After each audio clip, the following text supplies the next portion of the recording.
We're here today in Broughgammon Farm cooking show.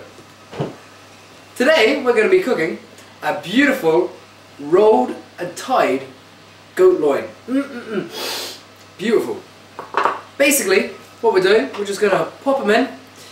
This one is actually smoked, but if you want to get a little bit freaky you can throw on some rosemary and thyme.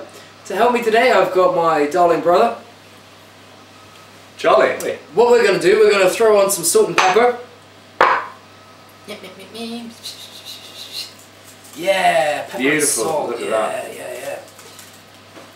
And a little bit of olive oil. You drizzle. No, you drizzle. Yeah, Look at that. Oh, yeah. Beautiful. Get it nice and oily. Lube it up so it's going to rub around in it. Yeah, and then get freaky with it. Rub all of that seasoning in. Get it nice and soft. All ready for the oven. Beautiful. Big lump of oiled meat. Nice. Okay, then we're going to get this and we're going to throw it in the oven.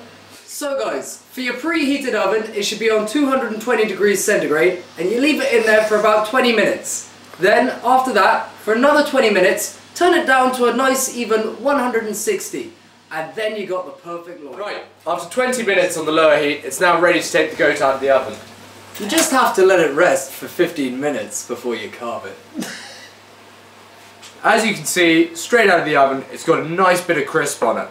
And it's still nice and juicy in the centre there. It's beautiful. Look at that. As you can see, it's perfectly done. This goat's been nicely rested now, and it's beautifully cool and ready to carve. Start the bleed. Goats and pigs, goats and pigs, goats and pigs and goats and pigs. Broughgammon Farm is our name. Check us out, it's not lame. You'll find it all up on our walls. Just go on Facebook, have a look.